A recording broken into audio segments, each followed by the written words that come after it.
Oh yeah, the PS5 also got a price increase. Oh yeah.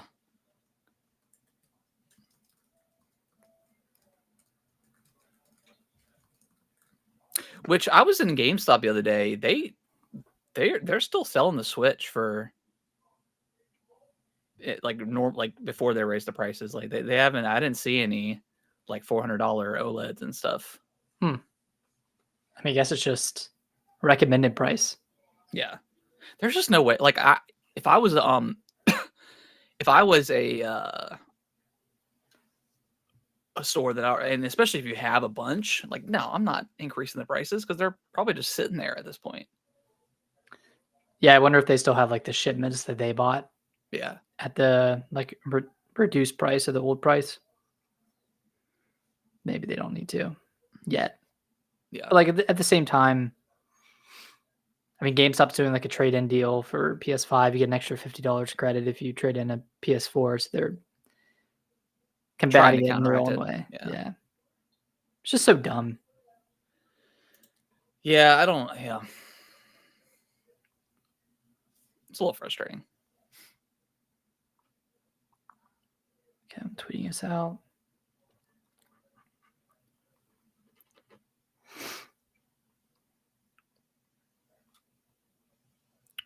All right, I'm gonna go grab my phone real quick because I need it for something. Okay. Gamescom.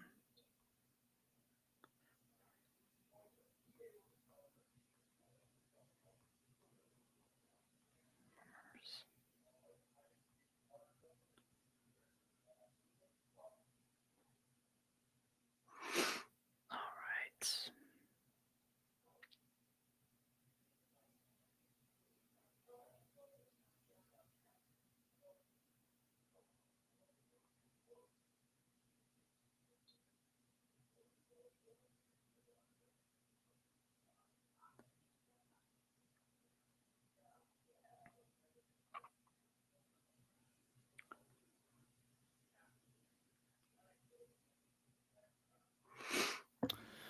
All right, We're tweeted out. let's go. I'll get us started.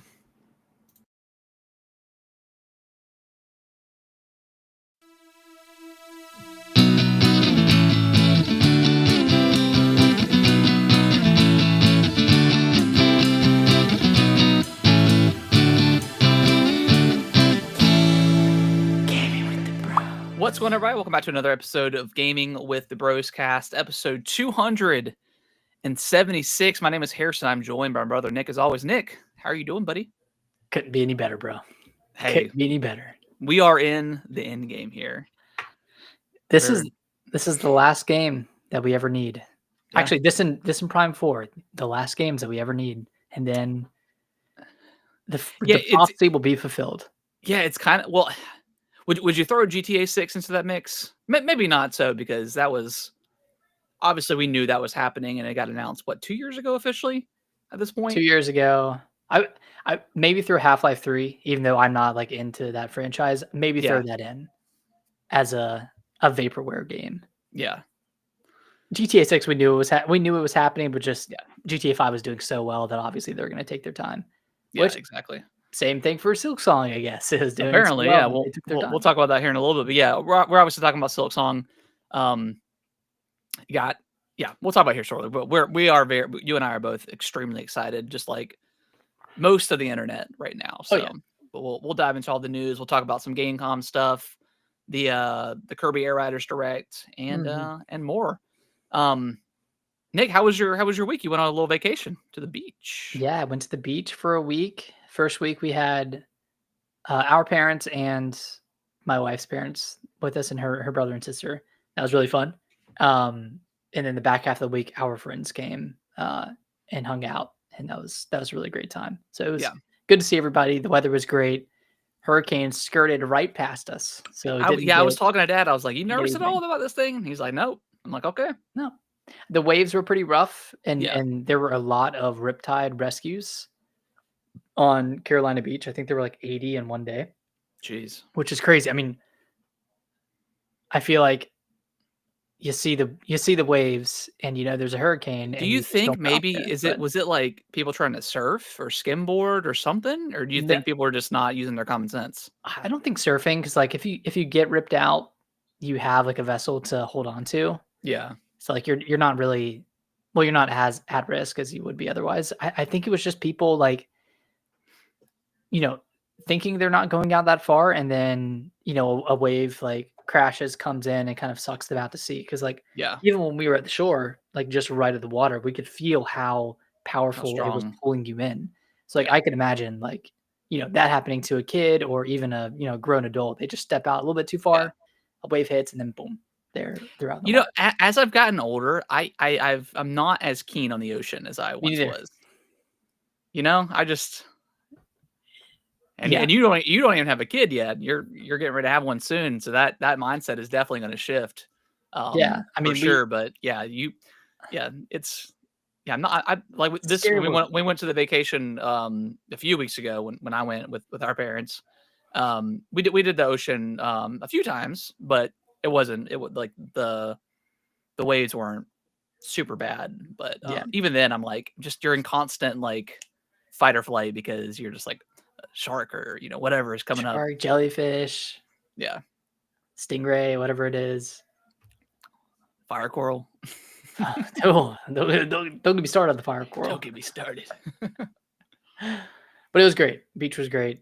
Uh, Very relaxing. And then got back yesterday, and just super, super tired, just exhausted Yeah. from all that relaxation.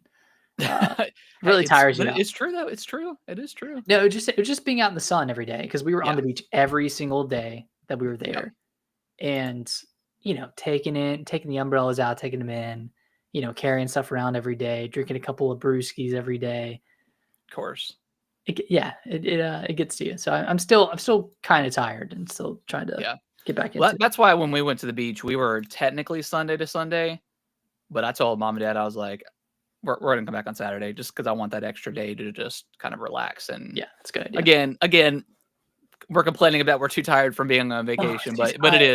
it is true, absolutely. Yeah, So, yeah. but So I had a good cool. time. But how was your week?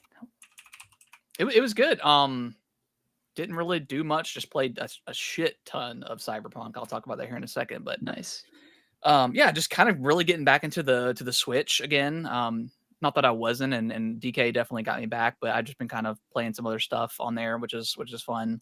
Um, really enjoying the portability of that. Sorry, I'm typing in the hashtags on the YouTube's YouTube um channel, but yeah, it was a good week. It was a solid week. Nice. Well, let's hear about Cyberpunk. I saw on your profile you were at least 25 hours in. So you said you had finished the main story. How's that going? Yeah. So, well, before I do, I've got to talk about weapons because I saw weapons Oh, let's over the go. last Let's week or go. so. Man, Brittany didn't like it as much. She doesn't like the whole witchy kind of stuff, I guess, going on. And sorry, spoilers for weapons. Um, ish. I'm sure it's It's been already, out for a few weeks. yeah. Um, but yeah, I absolutely loved it. I guess the only complaint I have about it, well, two complaints. I kind of wish it was scarier.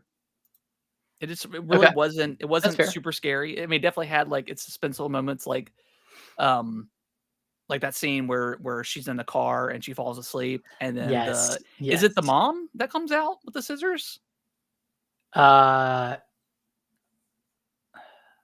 Because I she's believe so. definitely I like believe dancing, so. or she's definitely like kind of dancing and Oh no, acting very. it was the aunt, I thought. Or no, See, it and I wasn't. thought I thought it might have been, but she was like kind of like Kind of like walking like she was like loopy and under possessed. control, possessed or Okay. whatever.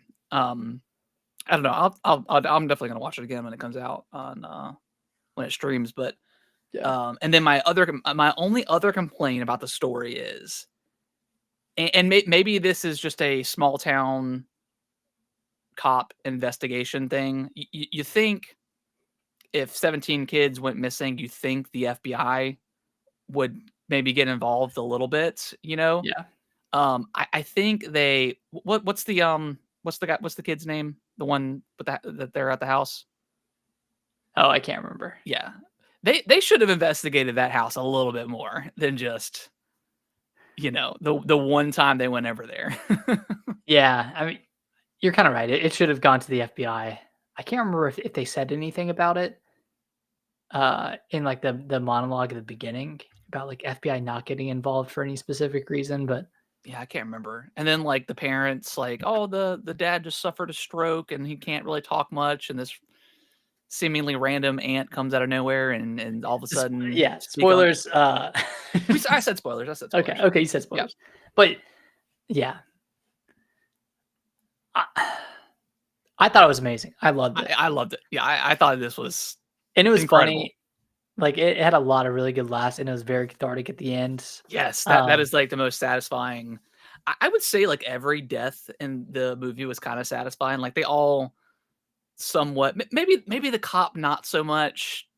I don't know if he deserved to die because of what he did necessarily, but he was kind of a shitty person anyway, so yeah, or well, had I guess shitty moments. the only other death that wasn't very satisfying was like, the principal.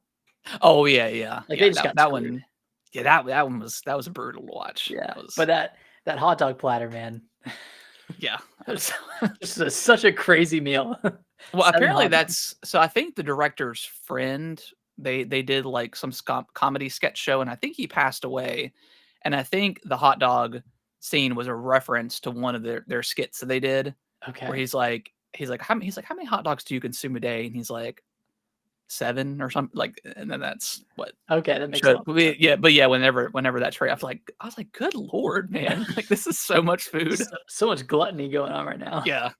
But yeah, Weapons was fantastic. Hopefully, I mean, I'm sure it's been at this point, you've probably been spoiled if you're on TikTok or anywhere. Um, but if you haven't seen it, I would highly recommend it. It's Yeah, fantastic. and it's a huge success, like 200 million Yeah. in the box office on a $30 million budget. Like, that's insane. Yeah, It's I think they're talking about doing a prequel with Gladys. So mhm. I mean, I'll watch it. Yeah, I'll watch whatever this director does now. Yeah, he's kind of like getting towards like Jordan Peele a little bit, where like, okay, at this point, like I'm probably just gonna watch everything this person does because Yeah. it's been top notch so far. Yeah, between Barbarian and Weapons, Yeah. both of which, like, have a very similar level of, horror to comedy ratio. I think Yeah. Barbarian was a little bit scarier I think so, yeah. up until the end, and then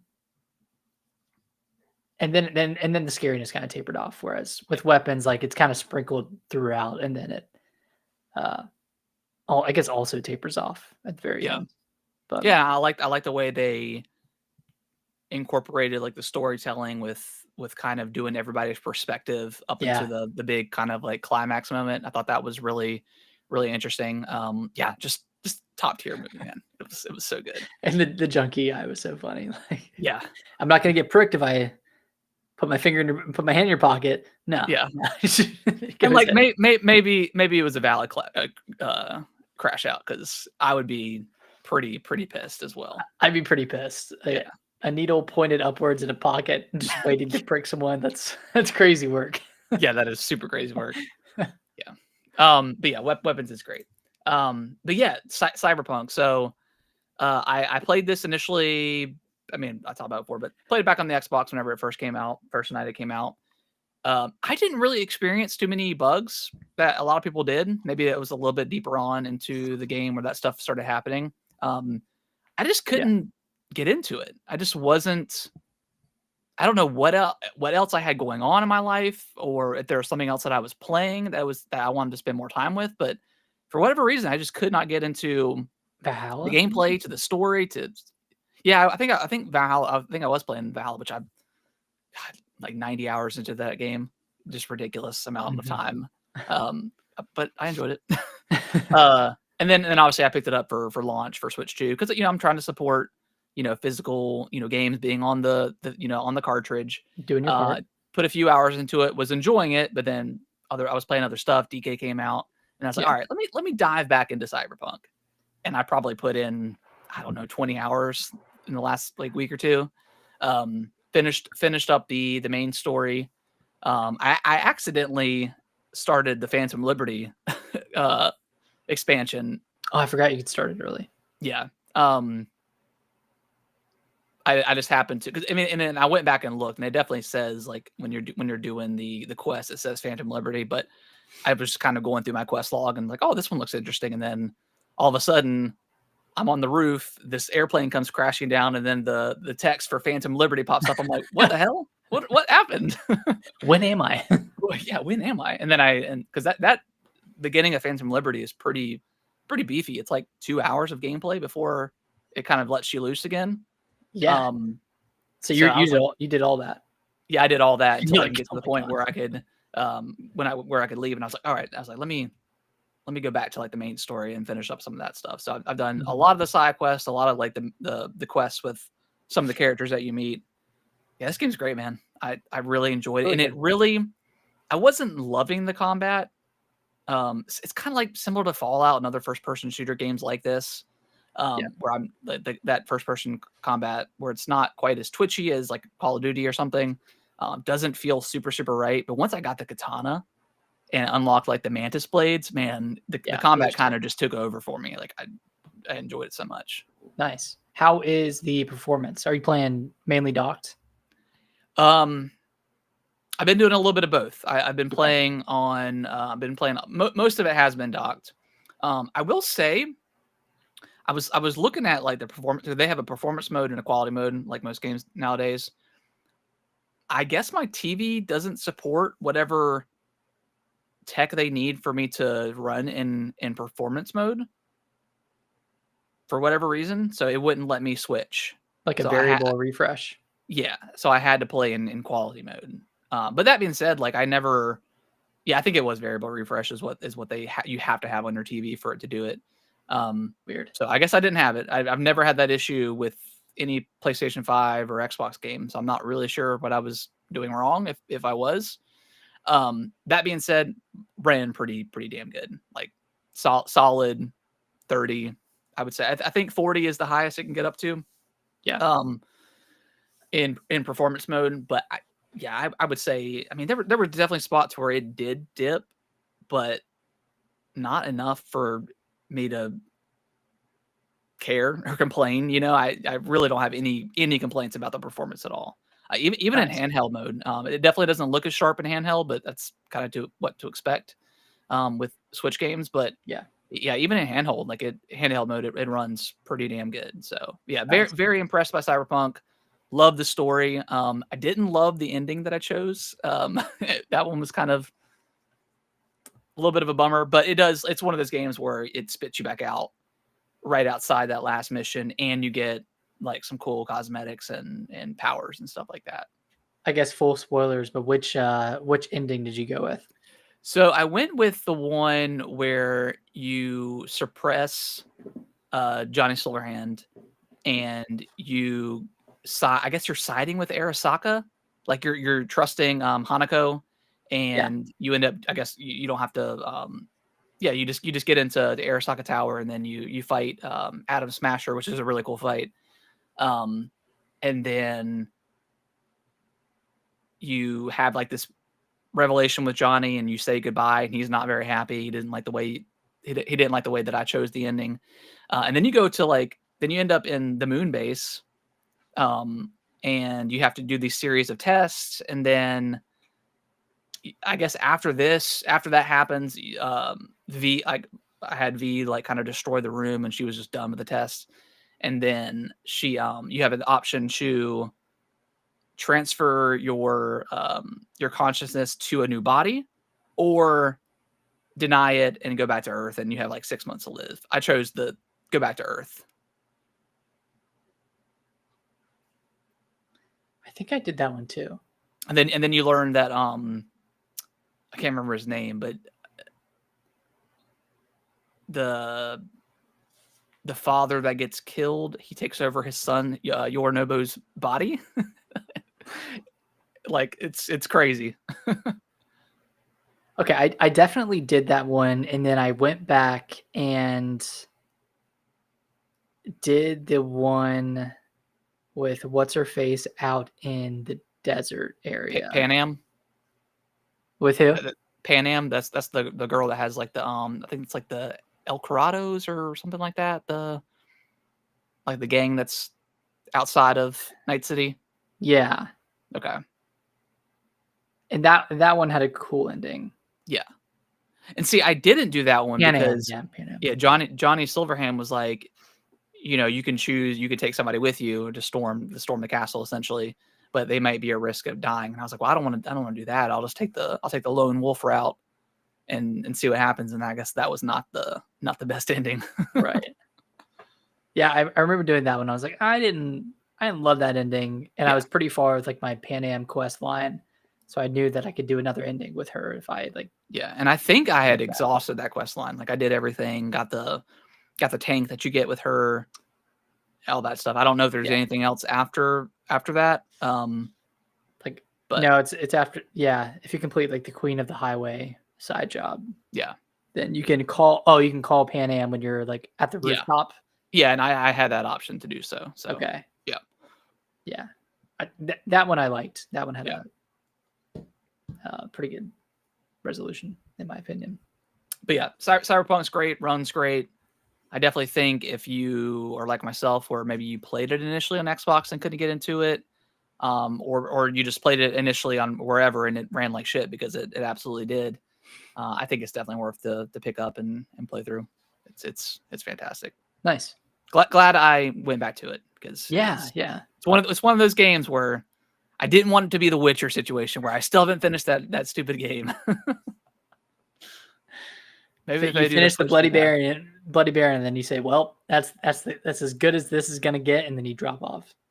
I think the last time I played through The Witcher, I got the furthest I ever did. I made it to Skellige and did some other stuff there, and then I stopped. But even that's like, okay, now we're to an entirely new place with an entirely new set of quest lines, and you just spent 25 hours in the first area or the first two areas. Yeah, I get it.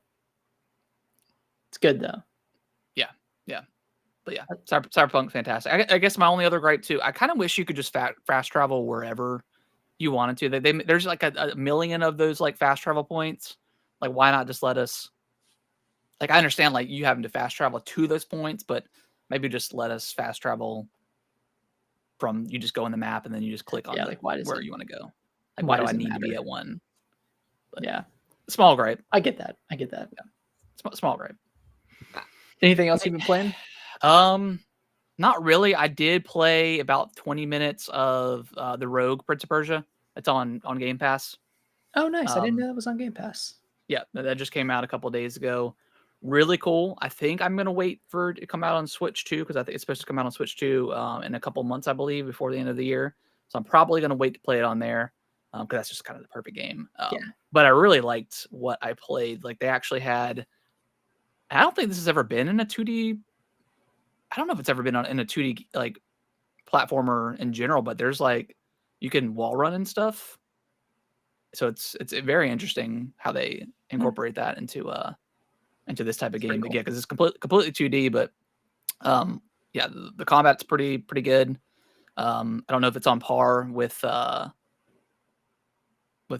Lost Crown Prince of Persia game, but it's pretty good from what I played. All right, I need to check it out. I thought it was PC only for some reason, but maybe that's they had the beta that was on the early access that was PC only, but then the game officially launched on PS5, Xbox. Okay. Yep. Sweet. So yeah, Nick, tell me about UFO 50. I have been playing the shit out of this game. For those who are unaware, it's like a fake collection of 50 games from a old console, like a fictional console. All different types of games on here: 2D side scrollers, Metroidvania type games, tower defense, combat arena games. Pretty much something for everybody. Like I've played 40 of the games so far. I've finished like 6 or 7, and I've probably put like 30 hours into this collection of games so far. Some of the games I'll spend like 5 hours in, so like they're pretty beefy.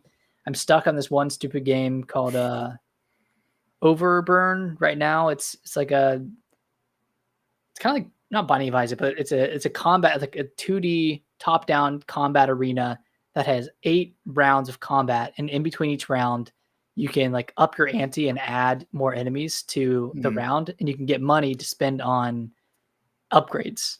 And it's not a roguelike, but like if you die at all during any of the 8 rounds, you have to start all the way at the beginning. Oh, and the last round is like super, super hard, so you have to keep like upping the ante. And I've spent 7 hours in this one game, and I have not beaten it yet. And like, there's really no like substantial progress that you can make because it's all one run. So I feel like I'm just wasting my time playing this because I feel like I'm never going to beat it, and it's starting to get at me a little bit. You know, it's hard to think about it when you're not think playing about it. Like, man, God, I've been so close so many times. Now, in this game, because I mean, I'm familiar with UFO 50, but not, I haven't played it yet. Do you have to play the games in order to unlock the other games, or you can just play at will? You can play them in any order you want. Okay. Cool. I've chosen to go in like the order that they've presented, but you can like filter it by like, oh, these games have save states or like save state equivalents where when you leave your game and come back, your game is saved. Whereas a lot of other games are like arcade type games where you have one shot and you just start over. So you can, filter those out. Some of the games have sequels. It's really, really cool. Really I cool recommend this to anybody. I feel like everyone is going to find at least 5 to 10 games that they really, really love. So how many out of the 50 games have you played or finished? I've played 40. Okay, so you've played most of them. Have you played all of them, or are you just waiting until you beat the one to move on to the other? No, I'm not waiting until like I beat any games to move on, because I've only beaten like somewhere between 5 and 8 of them. Okay. But I'm just like stuck on this one game, and I'm like, I want to finish this before I move on for whatever reason. I want to finish this so I can be happy again. Yeah, so I can like start enjoying my life again. No, it was like game 34. It was like the 34th game. I played it for like a couple hours and couldn't beat it, and I moved on. And I kept coming back to it. I was like, all right, I got to do something about this. I got to finish this up. I like it. So eventually I'll finish, or not finish. I'll play all 50. Yeah. And then I don't know, maybe I'll end up playing through between 10 and 15 games. I'm definitely not going to play through all of them because some of them are just, they feel so archaic to control. Like it feels like a 1970s arcade game. And I'm like, I don't have the patience to learn this. We're living in the year 2025. I'm not going to spend so much time on this. No, you can't. But that's been a ton of fun. And then I started a new file in Hollow Knight, and I'm about 4 hours in. This game, dude, it's still peak. It's so good. So I didn't realize you started it completely over. Yeah, I started a new save. Just fun, man. Yeah, like it's got all the Metroidvania tropes. Like, do you plan on finishing this before? Probably not. Okay. I don't want to get burnt out. Yeah, because we don't know. I mean, I'm sure the gameplay is going to be a little bit different in Silksong, but probably not. It seems like it's going to be more acrobatic. Yeah, it seems like it's completely faster. I bet you'll get a double jump pretty early. Yeah. But like, I just unlocked the double jump in Cyberpunk last night. That was pretty. Oh, that's cool. That's pretty awesome. Yeah. But like pretty early on, you fight Hornet. I was like, man, I'm gonna be playing as you. Yeah, I'm gonna be playing as you in just a week. You'll never see it coming. So can't wait. Yeah, I'm so excited. Well, should we start with Silksong? Should we start with? Well, before we do so, Nick, I got a special game that I want to play with you. Okay. Okay.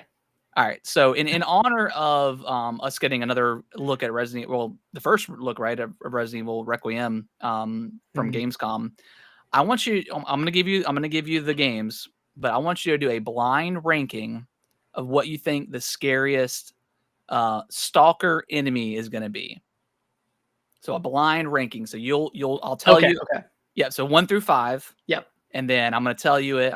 I know you would know, but I'm kind of explaining to the listeners. So I'm going to give you 5 games, and then you rank them blindly. So if I give you one game, like for instance, this is not on the list, but like Nemesis. Like how scary is Nemesis? But you also have to think about the other ones that I want to name off. So Okay, I'm ready. okay. All right. We'll start. Let's see. What do I want to start with? We'll start with Emmy from Metroid Dread. Oh, this isn't just Resident Evil. Okay. No, okay. not just Resident Evil. This is all the game. Not all the games, but Okay. So for context, if once I name a franchise or a game, the next one will not. There won't be duplicates. So you're not going to get 4 Stalkers from Resident Evil series. You're just going to get one across the 20 games or so. Okay, Emmy from Metroid Dread. It's pretty scary. The creature itself isn't scary, but it moves so quick. It's so frenetic. But I'm gonna put it out of 5. Okay. I think we're gonna come across some scarier stuff. All right, and I'm gonna make a TikTok for this one whenever sometime this week. Okay. All right. Next up, what do I want to go with next? I would say this is probably a classic, The Hunter from Dead Space 1. The Hunter from So not the Stalker from Dead Space, the actual Hunter, the one that can regenerate. Anything that regenerates, man, is super scary. Well, the thing about it though is it's pretty easy to kill. Not fully kill, but at least like to down. I'm gonna put this one out of 3. Out of 3? Okay. Yeah. It's the ones that I can't do anything about. Yeah. Those are the top dogs of fear. Okay. Speaking of ones that you can't do anything about. The Xenomorph from Alien Isolation. Oh.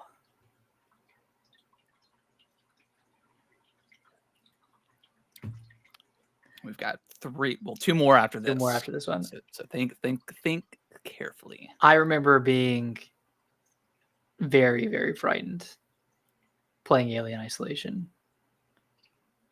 And so much so that I didn't like playing the game by myself with no one else around. That's I think a lot of people sleep on that game. That game is incredible. Very tense. I'll go 2. A 2? Okay. Yeah. Mainly because it's so fast. You can't really do anything about it. And the AI is so good that it stalks you around. Yeah, it's one of those games where like once you meet the alien for the first time and you understand it, I don't think I ever not crouched. I think I was just constantly crouching everywhere. That was such a long game because you move so slowly everywhere you go. All right. Mr. X from Resident Evil 2. Mr. X. Okay, now I'm trying to imagine what number 1 is. If Resident Evil, Metroid, Alien. And remember, this is just stalker enemies that stalk you through a portion of the game or the whole game. Just I was also pretty scared of Resident Evil 2. Yeah, those footsteps are pretty frightening. Pretty frightening. Yeah. Yeah. So do you think Mr. X is scarier than the alien? I don't think so. I think I have to give it a 4. I think I have to put it in the 4th slot. Okay, I like it. I like your thinking here. Yeah. All right. This one you definitely know what it is, but you probably would never think of it when it comes to a stalking enemy. Laura. It's the long-haired grudge-like creature from The Evil Within 1. From The Evil Within 1. Did she stalk you? Yeah. Well, I gotta look her up. I've played Evil Within 1. I don't remember Laura. Oh, yeah, she was. Yes. Yeah, she's pretty terrifying. Wait, is that the one you have to bring into the like the incinerator? Yeah. Yeah. And I think she pops up like a couple times throughout the game. Yeah, maybe? Multiple times. Yeah. Was she in the second one too? I think she was, yeah. She popped up at one point because you fight the cubed head guy again. Yeah. So yeah, she pops up again. Yes. Okay. I remember her from 2 because I played that one more recently. All right, I think you made a pretty solid list going off the blind ranking. So we got number 1, we've got Laura from Evil Within, 2, the alien from Alien Isolation, 3, the Hunter from Dead Space, 4, Mr. X from Resident Evil 2, and 5 is Emmy from Metroid Dread. I think if I had to rank it non-blindly, Yeah. I would go Alien at 1. Okay. I would go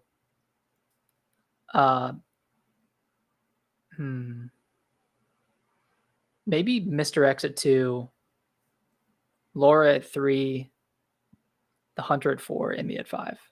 Okay. Solid. But overall, I'm happy with that. Yeah. Yeah. Cool. All right. Well, let's go on to the news, and yeah, let's start with Silksong. Yeah. So Keeley, he was right. Well, he knew, but like he had the clown makeup, whatever the emoji was. And he was like, man, is Hollow Knight Silksong going to be at what is it, opening night live? And it was there. There was just a trailer. Yep. No release date, but then we got word that there was going to be a special announcement or special trailer or whatever it is on Thursday.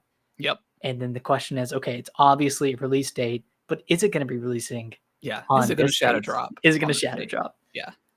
And of course, as we all know now, it didn't, but it's releasing in 2 weeks, which I think is totally fair.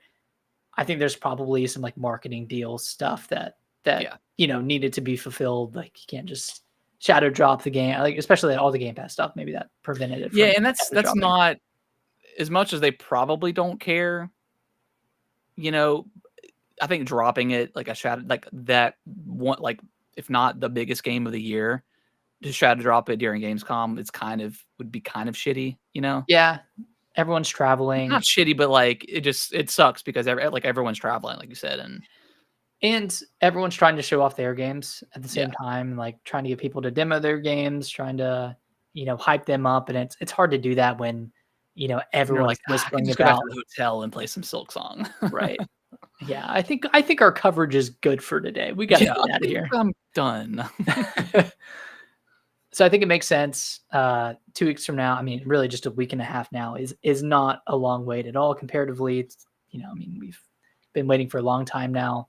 So a week and a half, 2 weeks, not that bad. I'm extremely excited. That trailer was awesome. There's over 40 bosses, and Hollow Knight 1, or like the original Hollow Knight, had 30. Yeah. So this is bigger. And then this one has 200 enemies. I think the original Hollow Knight had 120, some 130, 140, something like that.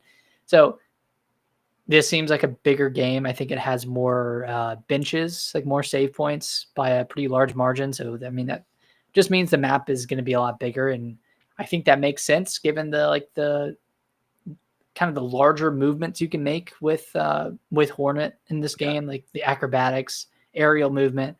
You need more space to move around. I think, I think it's going to be all worth it in the end. Where are you at? What's your hype level? What do you think? I don't know. I feel like I'm kind of like calm before the storm. Yeah, and like I don't know. I feel like I'm just in that ethereal kind of phase right now, where I'm like I'm just flying high right now. I'm floating, bro. I'm just floating. Yeah, I cannot wait, dude. I cannot wait for this game. Obviously, I got into Hollow Knight pretty late into its life. I mean, I think I played it back in 2022. I think it came out in 2018, something like that. Yeah, summer 2018. I think that's when I played it. So I'd never played it, and I always heard it was good, and I knew it was on Game Pass and stuff. I just never. I think I maybe started it on Game Pass, and then once it came out on Switch, I was like, this is a no-brainer. Yeah, just cannot wait. I mean, we love our Metroidvanias around here, and this is one of the best ever. The Metroidvanias. Yeah. I'm very, very excited for it, and it looks great. I don't need to see anything else. No more trailers. I'm good. I'm ready. What's your plan for this game? Because I didn't 100% Hollow Knight, and I kind of wish I would have. And I still could at some point, but I'm way more excited for Silksong than I am to go back and replay Hollow Knight. But like, are you planning to take it slow? explore as much of an area as you can, or are you gonna like just go through it, mainline it, you know, I mean, go from I'm going objective to to. objective? I'll probably do it the same way I played the original Hollow Knight. Like I really try my best to get to every single boss fight. There was one point where there was some ridiculous kind of Meat Boy esque levels with like that were definitely optional, but they had like the Mhm. spinning blades and stuff like that. And I tried that a few times, and I was like, yeah, this is just not for me. I never completed whatever that trial is. Now I did do like the Coliseum, I believe I did beat Okay. that. So yeah, I'm gonna try. This is kind of my new approach to gaming in general. Is I'm gonna play until I'm not having fun. I'm not gonna beat myself, my head against the wall for some platforming level that is gonna end up ruining the experience for me if I keep on going. I did that with Mario 3D World, and I love that game, but man, I hate that final sequence. Um, What else does that happen with you for? um, Wonder, definitely Mario Wonder. Where I was trying some of those Oh secret levels, yeah, I was getting super super frustrated. Um, I don't know everything else. Like I think I've finished. Like DK was like the most recent one with that one. And just haven't tried it again. And I bet if I were to go, and I kind of did start that if I were to go to all the other layers and get all the upgrades possible, like having the most of some of those health items you get, I could probably do it, and I'll probably go back to it eventually. what was that Um, one? Oh, that was a challenge. it was one of Challenge the level. challenges where they force you to do like the challenge, like 20 arenas on one life. Um, some of that crap was in Mario 3D World and towards the end where they would make you do like 20 challenges. Super super annoying, not fun in my book, but um, I'll probably try again at some point. But yeah, I think just platforming, like those are some of the games where I'm like, if I'm not having fun, I'm just not gonna do it. God,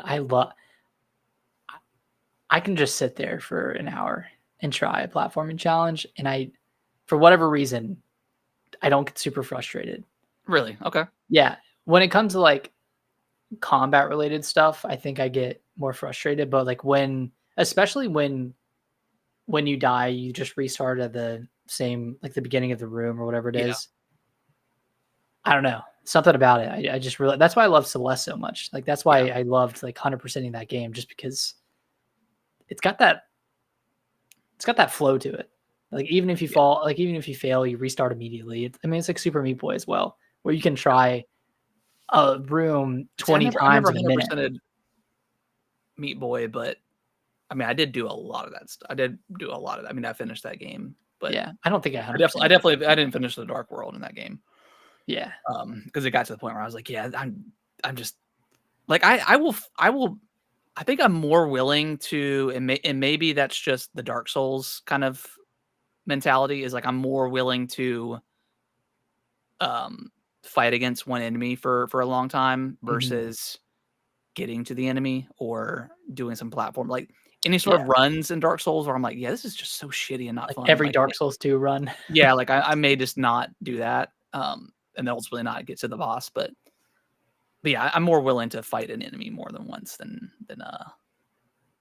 do the platforming. Hmm, So I don't know. different strokes.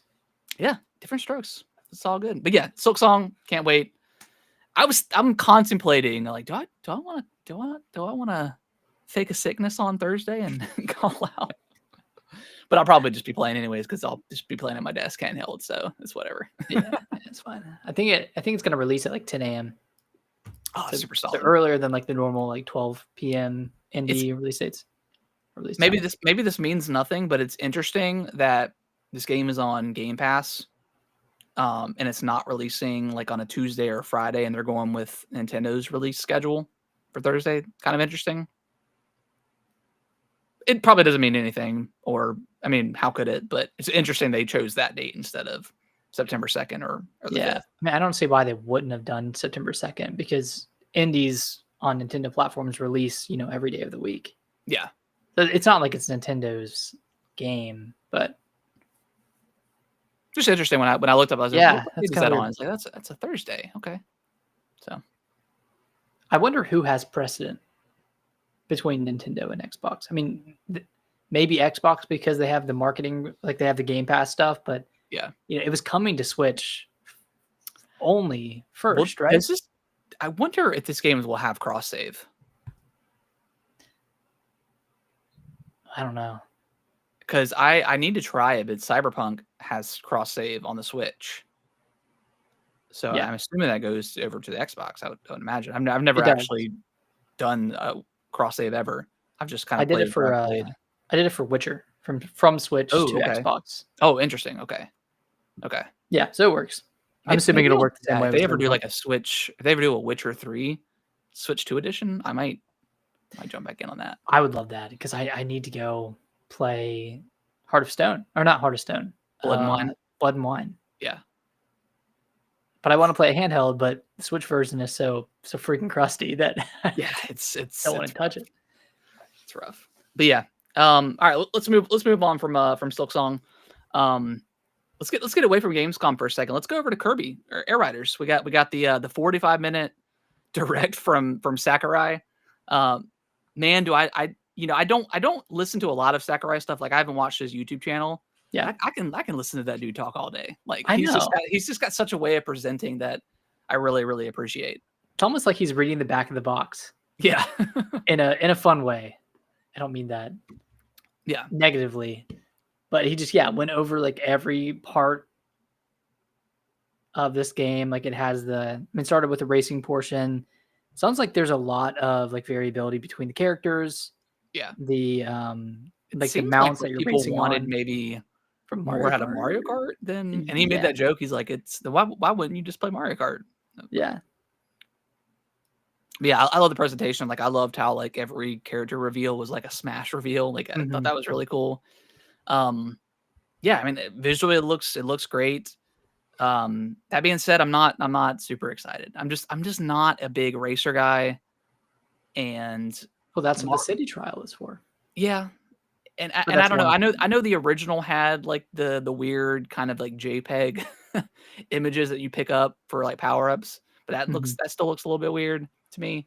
Yeah. I don't know. I think this is going to be a pretty hard pass for me. And unless just the reviews come out and they're just outstanding, 10 out of 10s across the board, and it's there's maybe more content that we're not aware of, which Sakurai did say that we're going to get more kind of drip feed news with the game, that he could probably just go on Twitter and say, hey, because they have a Twitter now, that hey, here's a new feature about the game that you didn't know about.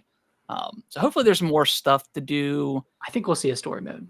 Yeah, because like the city trial stuff, it looks cool, but like that's like a one and done for me. I don't know. I couldn't see myself playing that for hours and hours. Maybe I'm wrong, and if I actually were to play it, that would be cool. That being said, I think this game needs a demo. Yeah, I think or a weekend beta test or something like that. Right. I think it needs one more mode, because like at this point, from what I know about Kirby Air Rider or Kirby Air Ride on the GameCube, is that what it has now is kind of equivalent to what it had then. Yeah. Just looks prettier, probably plays better. Yeah, but it doesn't seem like they're adding any new modes as of yet. I mean, I think that's going to change. There's still three months until launch, so, and it's $70. I don't know, man. I think there will be more announced that will make it worth it. I mean, it's going to be a definite pass for me at the time of release, but I might pick it up, during the holiday or something. Yeah.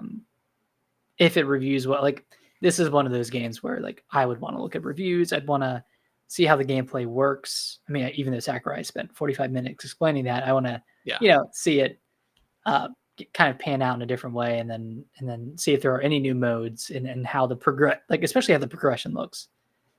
Yeah, I think that if they could give me more, like if they gave us like kind of a hub world that Mario Kart gave us, but just have actual stuff to do in it, that would be cool.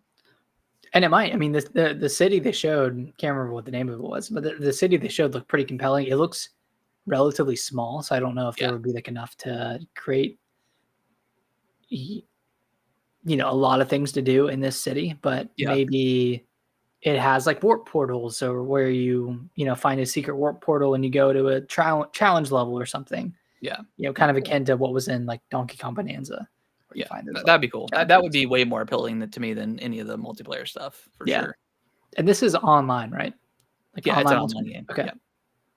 Yeah. I'm interested in it. It's not a hard pass for me, but I just want to see more. But I have faith that he's gonna.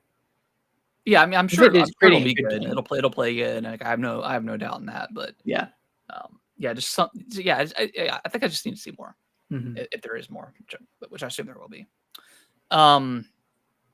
Let's go. Let's kind of revert back over to Gamescom announcements. You were on the beach while this was airing, so you probably didn't watch it. I did watch a little bit of it. Okay. I definitely watched the whole thing in full. Presentation wise, I mean, it's the same issues that every Keighley show has. The pacing is so strange. I mean, they had a segment where they had like a 10-15 minute segment with Fallout. Like, we don't. Oh yeah, we don't need the actors to come out there. It's cool, but like, just roll the trailer and let's get on with it. Just flip the burgers, man. Yeah, just put the fires in the bag, man. Who did they bring out? It was the Monster Hunter and Final Fantasy crossover about them. Like, oh, you could have a Chocobo in Monster Hunter, and then they're like, oh, you can have a Rathalos in Monster Hunter 14. It's like, or in Final Fantasy 14, and they're obviously speaking Japanese. They had to have the translator. It just took forever. It took way too much time. And they do this every single Keighley show. Like, even when like Kojima comes out and you have to have a translator, I'm like, there's nothing wrong with it, but like when you're in a show, like it just makes the pacing so bad. It brings it to a halt. Yeah, absolutely. And then like right after that, I think it was just kind of like 30 minutes of just vaporware kind of stuff, just shit that pay the bills. Yeah, I'm looking at this list and there's nothing like super crazy. I did like Moonlighter 2. That one looks really good. Yeah. I mean the Cult of the Lamb DLC, that makes me want to get back into that game. Yeah. Resident Evil Requiem obviously looks fantastic. I'm extremely and by the way, that monster is 100% Alyssa, the girl's mom. 100%. There's no way it's not. Yeah. It's gotta be. Yeah. Because they show the I guess like the not the prequel, but like the backstory where they're in the hotel. And then I bet this part happens like right at the beginning of the game. I think so. Yeah. I think her like I guess where the demo starts of her like breaking out of her whatever like bondage she's in, where her blood's getting drawn out. I think that's either the beginning or like the right after the hotel scene with her mom. Yeah. 100%. Very, very early on. Cause I don't think she has any weapons at that point. So it's, I can't wait, dude, man. Something about Resident Evil just scratches that itch. It's so hard. I mean, even Village, like Village wasn't perfect, but I loved the crap out of Village. Like that was so fun. Village, I had more fun replaying it than I did 7. I think 7 was the better experience, just horror wise, and it was just so fresh for the franchise. But yeah, 8 Village was God, I love that game. Just the weapon upgrades, just plowing through those freaking werewolf guys. Yeah, even though the house Beneviento Beneviento, that was too short. And then of course what the same for every Resident Evil game, but the back fourth of the game is just you mowing down enemies, like too action packed. But that's fine. I'm sure we'll see the same thing with Requiem once Leon comes in. Get one of the greatest like villains in Resident Evil 8. I'm the best. Come on, man. It's so good. It's so just. It just really seems like they're having a fun time when they make these games. But I guess, the question is, will we see Leon? And will Leon be a playable character? And will he be 58 years old when we see him? Yeah, I don't know if he's going to be doing backflips and stuff. I would love. He's got to be in it, though. I mean, if we're going back to Raccoon City, like it's. Yeah. Like I want to see Leon. Like maybe I would love to see Claire. You know, man. I would love to see an older Leon that can still do the backflip, but has a little grunt. Yeah. After each one, just to show his age a little bit. I'm not as young as I used to. Is this the last game? I mean, I love the Resident Evil franchise, but the timeline has gotten so convoluted at this point. Yeah. I mean, it's like what is going where? Do you think this is the last game we'll see of like if we see Leon? Like, is this the last one where we see like the big characters from the franchise, Chris Redfield, Jill, any of those characters, or do you think they'll just kind of always bring them back? It's so funny because they didn't have to do as many time jumps as they did. Like they don't have to be this old. Like they don't have to be in their 40s, Yeah, or 50s or wherever they are, which isn't old, but like for a protagonist fighting zombies, yeah, it's. Well, it's even like 8. Like it ended, and then you play if you play the Rose DLC, like it's like 16 years or something, 17 years in the future. I don't think they'll reference that. I think that is like a single point in time, and we're going back, going back to right after Village. Yeah, I mean that makes sense because like I think she loses her powers at the end of that, anyways. Like it's all done, it's said and done. Yeah, I think that's just a singular story for her. Okay. Man, I would love for them to just go back to it all, go back to the beginning, and have us play like some rando from Raccoon City. Yeah, and then obviously we know what happens, and that's like kind of the appeal of those types of games and that type of storytelling. But like, have them like they're gonna die at the end or something like that. Yeah, like something like that. You know they're gonna get bombed, and maybe like, oh, you can save this many people, whatever. Like that's kind of like the end game of how many people you saved, but you're gonna die. Dead Rising kind of thing. Yeah, kind of like Dead Rising. I think that'd be sick. Yeah, I don't know. I think I both have said it before in the past, but I'm just fascinated with Patient Zero or Day Zero type of situation. So I would love that. But or they could do another multiplayer game.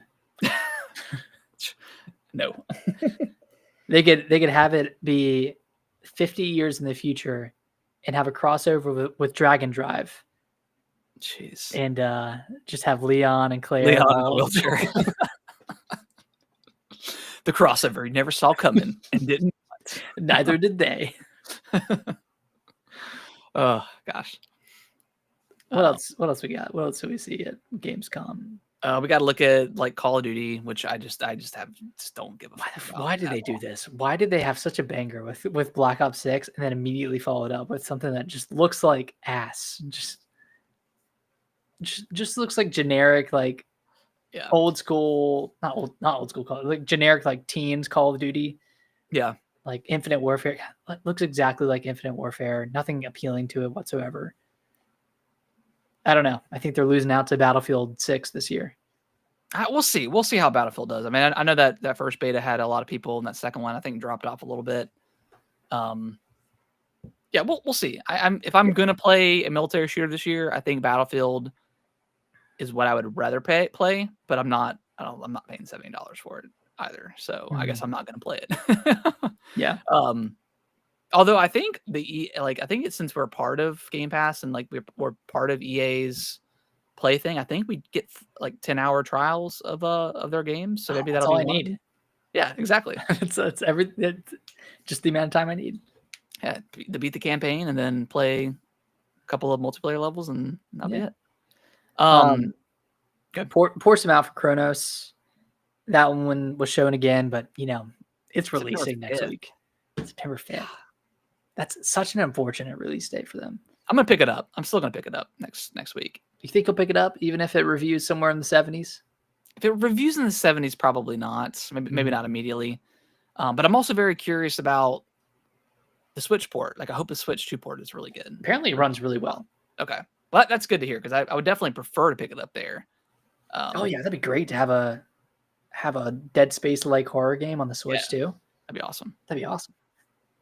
Also, why is Dead Space 1, 2, and 3 not on the Switch? Like what are we doing? I mean, you could put one remake on the Switch too. Like it would. Yeah. I mean, you probably have to scale it down a little bit, but anyways, I digress. It'd be fine. But yeah, that game looks great. Very, very excited. It's crazy like how Bloober went from like, the the medium was like a cool concept, but this medium. But it was it was very very mid, very medium. But Silent Hill 2 obviously just kind of kickstarted them. It kind of like changed like their trajectory a little bit with that, or not even a little bit, just a ton. So very excited for that. We got another look at Silent Hill F. What did that trailer do for it? Are you more excited for that game? Less excited? I don't know if I saw this trailer. I need to watch it, but I'm very much pumped up for this game. This is October, right? Yeah, sometime in October. Okay. Yeah. Yeah, I'm hyped up. I mean, yep, excited for that. Yeah, at this point, anything Silent Hill, I'm very much excited for. Yeah. Lords of the Fallen 2. That was fun. That one looks really cool. Yeah. I have Lords of the Fallen on PS5. I need to play it. I got like halfway through. Because they had like the big 2.0 patch that just came out like not too long ago. That I played it after that. Okay. Yeah. I mean, it plays well. I was playing it right before Shadow of the Erdtree came out. And then obviously I pivoted to the much better game. So. Yeah. But it's good for what it is. Okay. Yeah. Yeah, that looks really cool. The big end game was Black Myth Zhongwei. Oh yeah. I'm excited. I think I'm a little bit more higher on Black Myth than you were, but I'm excited for that. It's going to be years away for that game. You think it's years away? I think it's probably. I mean, maybe I don't know. Maybe they can. Maybe that studio has some juice in them. They can kind of churn out these games pretty quick. I bet they will. Are they doing DLC for Wukong? I think they are. Okay. And I think this is Wukong. Did that come out on Xbox? I think it's coming out. It's releasing like real soon. Yeah, it's coming. When is it coming to Xbox? August 20. Oh, it's already out. It's already out. Okay. Yeah. Oh, exactly 1 year later. Game side. Because it was a time exclusive, of course. Yeah. But this is a story. Black Myth Wukong's team puts DLC aside to prioritize new game. Okay, so maybe no DLC then. While the DLC was in development, the developer wants to prioritize its new game for now. It might come out at some point, I guess. I don't know. Either way, I'm pretty. It looks. I mean, that game still looks incredibly gorgeous. Listen, I liked Black Myth. I thought it was a great game, but it had 2 shitty chapters near the end. Yeah. In my opinion. Yeah. I know you don't fully agree, but. Yeah, I mean, especially like the last one where you're like, it was a cool area just because you get to fly, but if that wasn't a part of it, it would have sucked. Yeah, and it's called. It's so funny. I saw this the other day, but the chapter 6 is called. The title of it is Unfinished, which is very much evocative of what that chapter feels like. Exactly. But yeah, like the mythos of like the Black Myth. The newest one, like it looks really cool. So, so yeah, I'm excited for it. Yeah, I mean, maybe you're right, and maybe they can just churn out these types of games real quick. I don't know. Yeah, maybe 2027. Maybe is when when it releases. I could definitely see that. I mean, I think we'll see that in like Stellar Blade 2 in 2027. Yeah, the Goon Man gone goon. It's the year of Goonin. I love Stellar Blade. I thought that game was fantastic. Dude, Stellar Blade was awesome. That combat was so good. Yeah, that was awesome.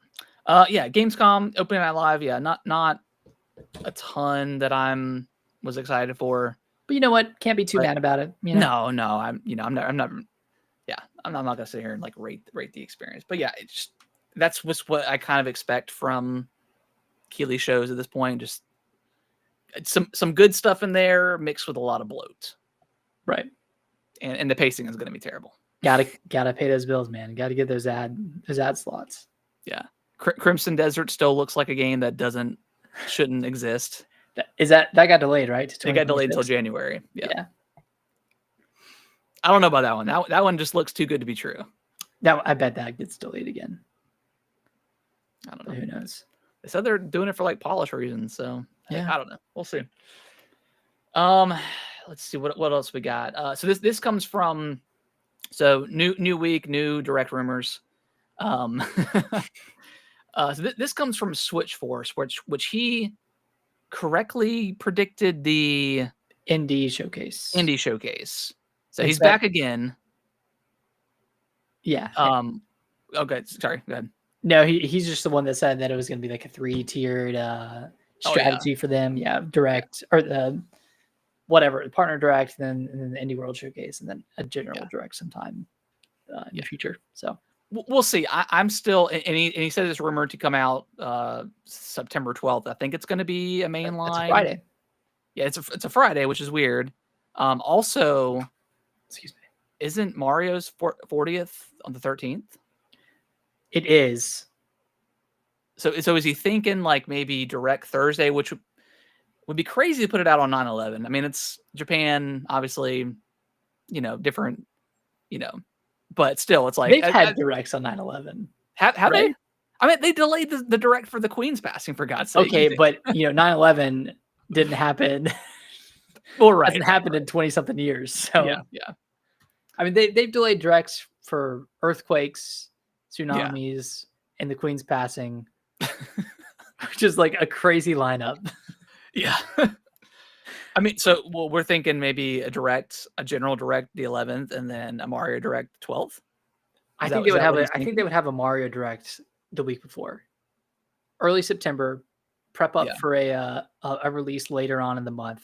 Because I feel like if they had a Mario direct midway through September, they're not going to shadow drop, Galaxy 2 remastered or whatever. I feel like they'll give it a couple of weeks to for some sort of marketing. Yeah. I don't know. I'm still I know right now Nate the Hate is kind of the number one guy, but I'm still you got to take this stuff with a grain of salt, right? And what I've noticed, and maybe this is a very hot take for what I'm about to say, but Nintendo YouTubers have the biggest fucking egos on the planet. And I don't know, maybe we're trying to get to that point with Switch Force. I've never really watched his content, so I don't really know. I know he's a news channel, but I don't know. I've seen him a lot on Twitter here recently about, it's like, yeah, this is definitely happening. This is definitely happening. This is the plan. This is the plan. I'm like, okay.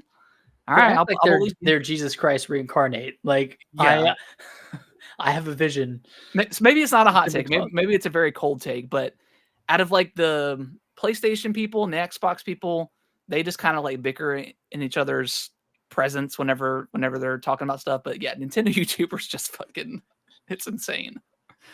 I think it's right though. VGC corroborated the rumor. They're also saying that a direct, but of course it is, right? Because a direct is always in September. That is the easiest guess to make in the entire, except for last year. That was the only year they did not have one, I think, since they started doing these presentations. And they obviously had the double one in August, right? Last year, or was that October? They had the double. I think it was August. Okay. Yeah. And then we didn't, and then it was radio silent for until January. And they have not had a direct on 9/11. I did look it up. They've hovered around it. I mean, I wouldn't be offended at all. I'd be offended, actually. Would you? No. Yeah. I mean, I don't know. There's probably some every single day in the calendar has probably got some sort of horrible thing to happen. So it's impossible to kind of navigate unless it's in real time or it just happened. It's okay, maybe we don't do. Now, if they have a direct on January 6th, where were you on January 6th? That's when you're playing with fire a little bit. Exactly. And if it's a heist game or some sort of, okay, I'm gonna stop. It's gonna be the best direct. I heard it from my people that it's gonna be the best direct ever. My people tell me it's gonna be massive. It's a massive direct. I love it. Well, we'll see. We'll see. We'll see. It's very. If I was a gambling man,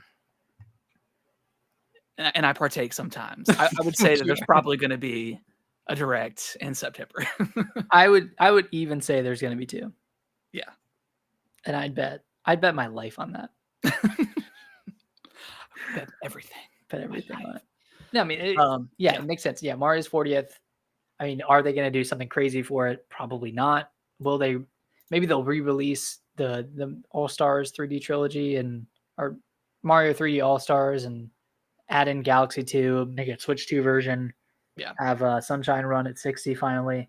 The Mario movie comes out next year, right? Yeah. Maybe we get a trailer for that. Maybe we see Mr. Chris Pratt himself. So I played every single game ever. Is he also Trump? I didn't mean for him to sound like Trump. I feel like accidental Trump is the easiest impression. That was the best. That was the best. That's what they tell me. So yeah, I could see a Mario trailer. I could see.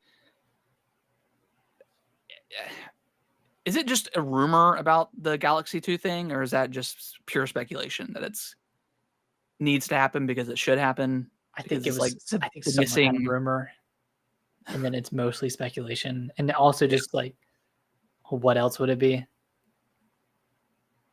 Yeah, unless they show off the next 3D Mario, and that comes out like maybe, I don't know, early next year or sometime. Yeah, that could be a possibility. But also, it's like, do you want them to announce another game where we're still looking for release dates for these other games, unless they do the direct first, and then they can kind of tease us with something Mario related?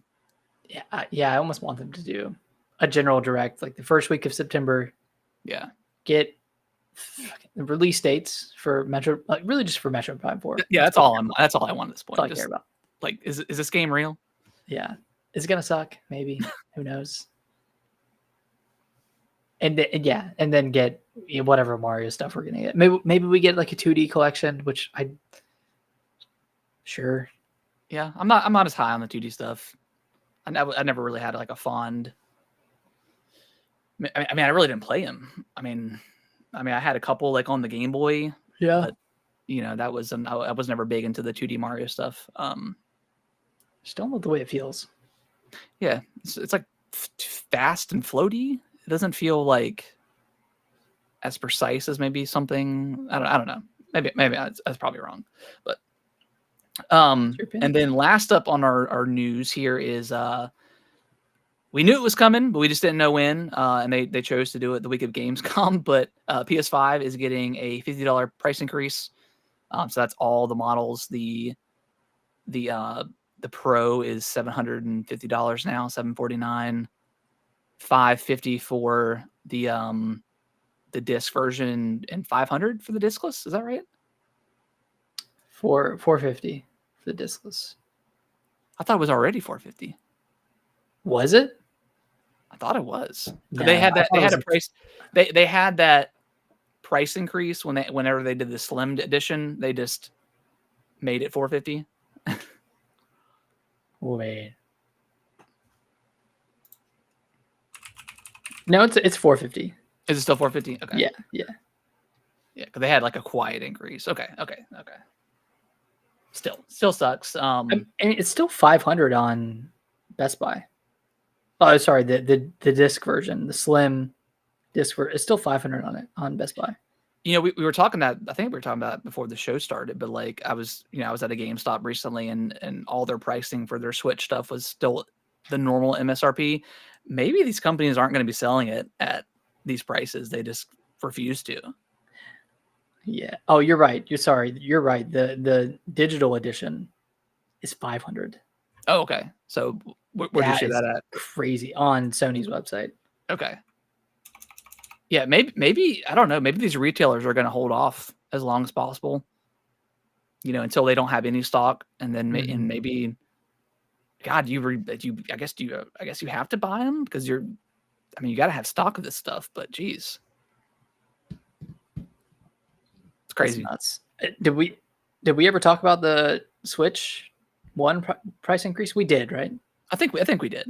Okay. Yeah, it all had like a $50 bump. So yeah. I mean, $400 for the OLED is insane work. Yeah. That's nuts. I mean, obviously it's all because of the tariffs situation. Yeah. I mean, Microsoft, Sony, and Nintendo has increased their prices at this point. luckily the Switch 2 hasn't seen a price increase yet. Just every But other still accessory for could. it Still has. absolutely could.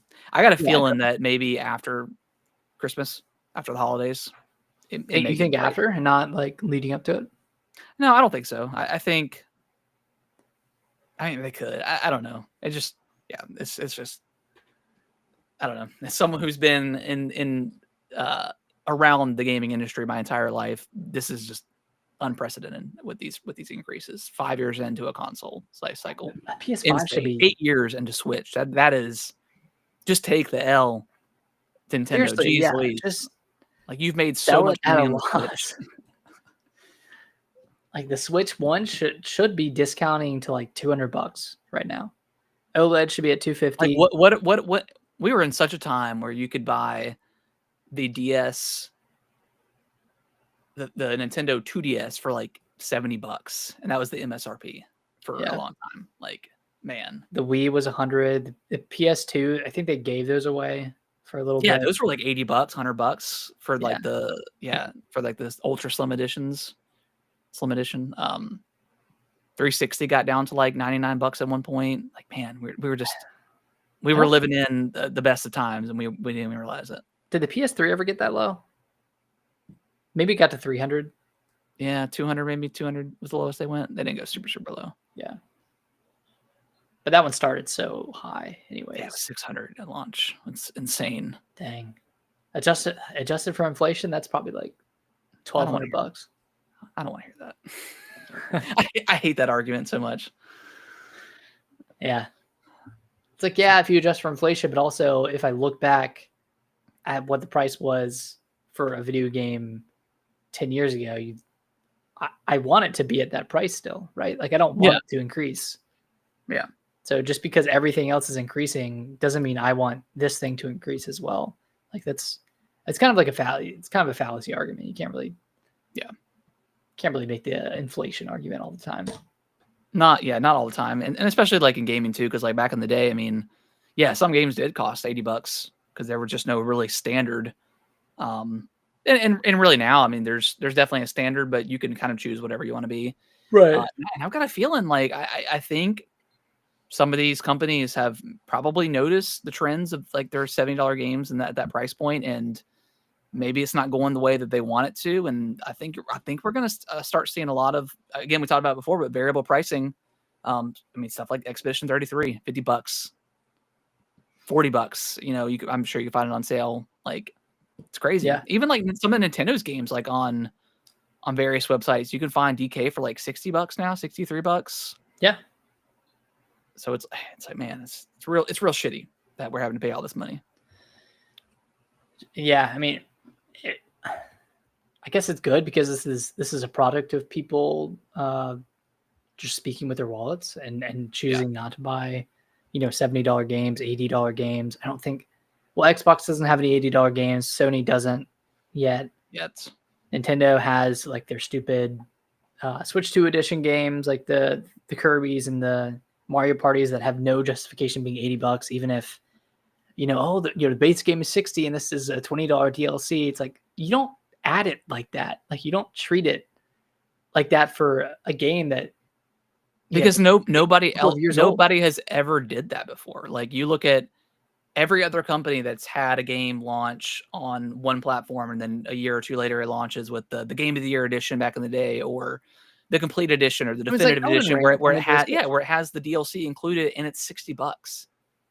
Like nobody else does that except for Nintendo, and it's super annoying. The people who bought Jamboree, for instance, the people who bought Jamboree at $60 last year are not going to feel burned that people this year are going to get to buy up the bundle with the DLC for $60. Yeah. That's just how things work. The course with games, because games get discounted all the time. They get DLCs, and that's the incentive for double dippers maybe that want to play the same game with the DLC on something new instead of just buying or just new people's. It's like, I heard BioShock was incredible. Let me buy BioShock with the DLC, on the PS3, with all that included, and it's still the same price as it initially launched at. they're not going to charge you extra just because it's something. Yeah, it's very it's so frustrating. Yeah, So annoying. and yeah, I guess it was just different on the Switch 1 era because they had like their expansion passes that they had for a lot of their games, Yeah. which was $30 and had different waves, and like that was fine. You know, I wasn't upset about any of those, and a lot of them had really good DLC. Like Xenoblade Chronicles 3 had, Yeah, it great was DLC with that. most of it was like shitty cosmetics until like the last wave, and then it was the actual the actual Actual expansion. DLC. Which is fine. I mean, that most expansions, most DLCs are $20 to $30. I had no problem with that. Even if they did do it like day one, it's like, oh, you can buy the DLC now, get wave 1 now. It's like, Well, I'm not gonna okay, do we're teetering on the line of like, should have this just been on the disc? But we've always had that argument since DLC originated. It's like, okay, this probably like no game should be launching with like extra content, and it's not on the DLC. And then like a lot of the times, like especially like back on the 360 days, like you would buy the DLC day one, and the download is like 30 megabytes. So it's like this was literally on the disc already, Yeah. and you're making me pay to unlock that. That's super shitty. Yeah, it's all shitty. I guess it's similar. Like theoretically, you could buy the Switch 1 version of Jamboree and choose not to upgrade it, but Yeah, I feel like you or should try to just- find it on a deal or something. right. And that's also the part that sucks is because Nintendo's games hardly ever go on a discount, and if it does, it's what, a $15 discount maybe. Yeah, 15, 20, $30. Yeah, That being said, I'm excited for Starcross World very excited for that later game. this week. I mean, Yeah, it's gonna be fun, but I've already owned that game, so yeah, it'll just be a $20 purchase. I was really hoping that all of the Switch 2 edition stuff was going to be included with NSO. it really should have been, Yeah, in my opinion. like that would have been awesome. At least like the launch stuff, like the launch window stuff, like Jamboree, Kirby. I mean, Zelda's RDR. Yeah, all that should have been included, I think, in my opinion. Yeah. But it's Oh, Nintendo, well. and they can kind of do whatever they want. Yep. And will. but maybe they'll, like, it seems like maybe the keycard stuff could potentially change. I feel like they're actually taking that stuff into consideration. Mm-hmm. But we'll see. We'll see. Last bit of news, Monolith Soft put out like a new, like, it was like a promotional video to get to recruit people to join their team. Okay, and it was yeah, a video of Xenoblade Chronicles 2 and some like eagle-eyed people who had the original video and already ingrained in the back of their head, I guess, saw this and thought, hey, this looks a lot better. I looked at the two side by side. I don't think there's a big difference. I mean, there were some lighting differences and like it looked a little bit more clear. But this could indicate that what we saw in that little clip was like the Switch 2 edition or like a Switch 2 upgrade. So, that kind of adds fuel to the fire that the Xenoblade games are getting some sort of Switch 2 edition, whether that's a free upgrade or a paid upgrade. But I could see them getting like free upgrades throughout the next year. I think they should definitely. I mean, Xenoblade is an incredible franchise. I think they should just do it free. Just do a free upgrade, because it's not a huge, it's not a huge seller. So I think asking to charge any sort of upgrade fee is probably going to be a detriment to that series. Not detriment, but like you're not going to get as many eyes on it, right? If it's not just a free upgrade. And yeah, because I'm waiting for X. Like I want to go back and play X, but I'm just waiting for that upgrade. It was in the files. It's in the files. Like where is it at? But what they're probably going to do is they're going to do a 1, 2, and 3 trilogy, and it's going to be $160, and you have to. That's the only way to get the upgrade. That being said, a trilogy pack-in would be awesome. That'd be sick. That'd be kind of cool. Including X, like if you could include all those on, you couldn't fit it on a single card. I don't think. No way. But hey, like I'm pretty nostalgic for like multiple disc games back in the day. So like a 2 cartridge, like that would be sick, dude. That'd be awesome. I'd pay like $100 to get all 4 of those. Yeah, in one package, 120 maybe. Get same thing with like Metroid Prime. Like give me the trilogy. That'd be cool. Yeah. When's that coming? Prime, what, 2 and 3? Yeah. I could see that just shadow dropping at this point. I don't know. But I think it would be tied to a Metroid Prime Direct. Oh yeah, yeah. Absolutely. Like it'll, Like, yeah, there'll be a direct, and then it'll say, hey, by the way, 2 and 3 are available now, or within the next week or so. Yeah. So we'll see. We'll see. Any other news? We're probably missing something, but I don't know. I mean, a million. there was so much that happened. I mean, there's a lot of Gamescom stuff. Elden Ring, like there was gameplay of that on the Switch too. Apparently, it runs fine. Yeah, again, I don't know what to believe, because like the reporting on the Switch 2 has been pretty abysmal since it got announced. And IGN had the article about how like it runs like dog shit, and I saw some of the videos and it looked fine. Like I'm not expecting it to run 60 in handheld, but it didn't look like it was in the single digits, is what they were kind of.